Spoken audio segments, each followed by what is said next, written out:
परमेश्वर का हम धन्यवाद करते हैं और सभी मसीह भाई बहनों को जय मसीह की।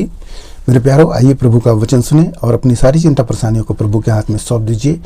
क्या जाने प्रभु की दया हो और आप वचन सुनते सुनते भले चंगे हो जाए। तो जो लोग नए हैं कृपया इस चैनल को सब्सक्राइब कर दें। तो यहाँ पर मैं वचन लाया हूँ उनके लिए जो लोग बोलने से कतराते हैं या सोचते हैं कि मुझे बोलना नहीं आ रहा है या मेरी आवाज़ सही नहीं है या मैं भद्दा बोलने में हूँ। तो आज का वचन उनके लिए है, वो सुने और प्रभु का आशीष पाए। तो हम वचन को पढ़ते हैं। यहाँ पर निर्गमन अध्याय 4 और वचन 10।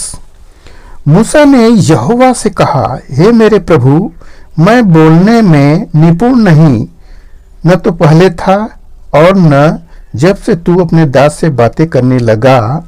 मैं तो मुंह और जीभ का भद्दा हूँ। हालेलुया। यहाँ पर परमेश्वर से मूसा बातें कर रहा है और कह रहा है कि हे प्रभु, मैं तो बोलने में निपुण नहीं हूँ। जानते हैं बोलना भी एक कला है। बोलना भी एक कला है कि कैसे मैं शब्द से बातें करूं कि सामने से जो सुन रहा है वो मेरी बातों से इम्प्रेस हो। तो यह बात आपको कब पता चलेगा? जब आप कलीसिया में खड़े होकर प्रचार करेंगे, उस समय आपको पता चल जाएगा कि मैं क्या बोल रहा हूँ, कैसे बोलना चाहिए। सारी बातें आपको वहीं पर पता चल जाएगी। 4 लोगों के बीच में आप बोल सकते हैं, परंतु वहाँ पर बोलने में आपको डर लगने लगेगा। आप अपनी बातों पर ध्यान देने लगेंगे कि मैं क्या गलत नहीं बोल रहा हूँ। सचमुच आप गलत भी बोल सकते हैं। आप पसीना पसीना हो जाएंगे। मेरे प्यारों, मनुष्य अपने आप को निर्बल समझता है, परंतु परमेश्वर क्या आपको करते हैं? परमेश्वर क्या आपसे कह रहे हैं? मैं इस वचन को पढ़ूंगा और आप ध्यान से सुने। यहोवा ने उससे कहा, मनुष्य का मुंह किसने बनाया है? और मनुष्य को गूंगा या बहरा या देखने वाला या अंधा मुझे यहोवा को छोड़ कौन बनाता है? हालेलुया। यहाँ पर प्रभु कह रहे हैं, कौन बनाता है? बहरा, अंधा, गूंगा, जीभ का भद्दा कौन बनाता है? परमेश्वर बनाते हैं। खुद यहाँ वचन में लिखा है। परंतु उसमें भी प्रभु की महिमा होती है। आप देखेंगे मूसा अपने को खुद कह रहा है कि मैं भद्दा हूँ। वो हकला के बोलता था। वो इसलिए वो भाग रहा था कि मैं कैसे इतने लोगों के बीच में राजा के सामने फिरौन से कैसे मैं बोलूँगा या कैसे मेरे इस्राएली लोग मेरी बात सुनेंगे। वह इसलिए डर रहा था।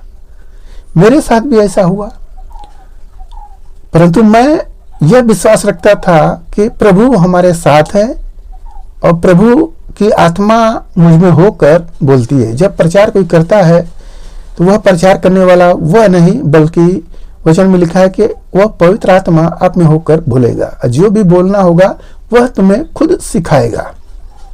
हालेलुया। तो परमेश्वर को मानकर जब मैंने बोलना शुरू किया सबसे पहली बार, तो वहाँ पर लोग 60-70 लोग थे और मैंने सोचा था कि 5 मिनट 10 मिनट में मेरा पिच खत्म हो जाएगा, मैं बोलने का खत्म हो जाऊंगा, मैं नहीं बोल पाऊंगा, पसीना पसीना हो जाऊंगा। और मैं ये भी महसूस कर रहा था कि मैं कैसे इतनी देर तक खड़ा रह पाऊंगा, क्योंकि मैं पैर से विकलांग हूँ।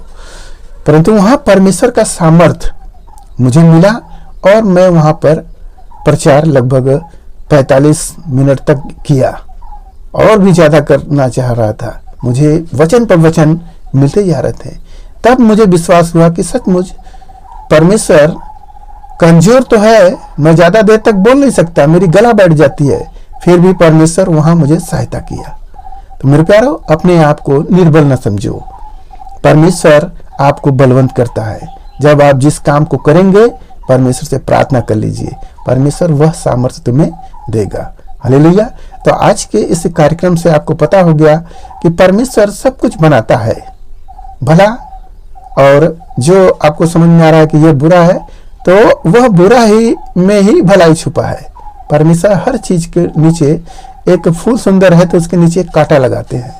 तो एक अच्छा मनुष्य है तो उसके अंदर कुछ कमियां रहती है, परंतु परमेश्वर का धन्यवाद हो कि परमेश्वर उसी के द्वारा बहुत बहुत काम करते हैं। तो हम इस वचन से आज सीखें कि हमारे परमेश्वर हमारे साथ हैं। जब हम कुछ काम करते हैं तो परमेश्वर सहायता करते हैं। तो आइए आपके लिए हम प्रार्थना करें।